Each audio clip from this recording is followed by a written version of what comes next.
According to the article Multimodality by Albers and Harst, multimodality suggests that modes rarely, if ever, occur alone, and indicates complex relationships among and between modes in constructed text.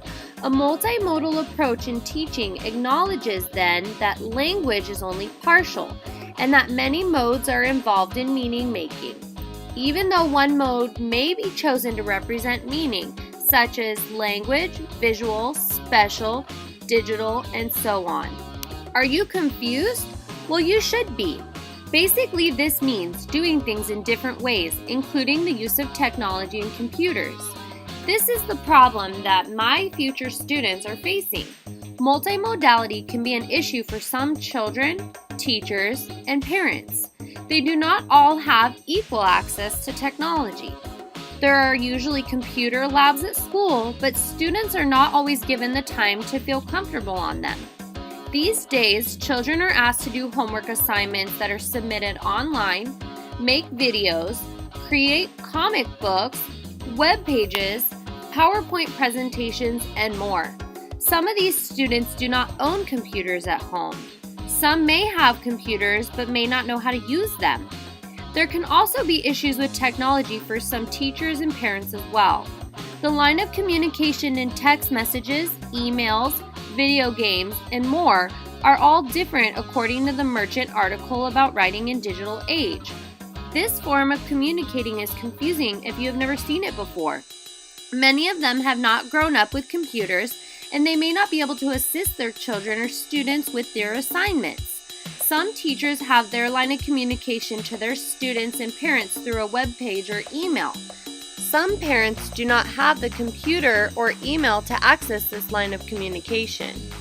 Technology literacy is the ability of an individual working independently and with others to responsibly, appropriately, and effectively use technology tools to access, manage, integrate, evaluate, create, and communicate information.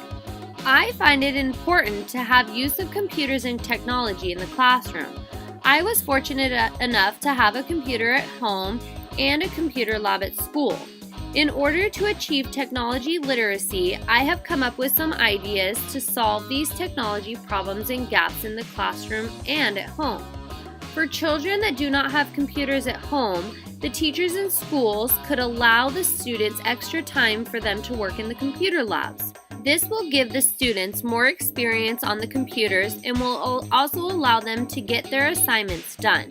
School funds can be used to buy iPads for the students to be used in class and at home. These iPads can be handed down from year to year. This way they will get their money's worth.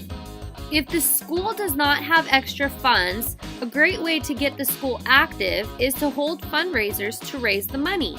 A way for the parents and teachers to understand technology is to have parent volunteers or teachers that understand technology teach classes about computers and other software programs. These classes would be after school and would be free of charge.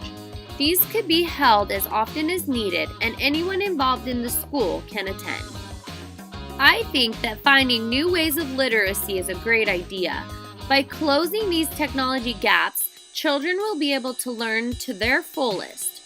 Parents will be able to better help their children with their assignments by learning how to use the technology used by them. Teachers will be able to introduce literacy technology and broaden their students' minds.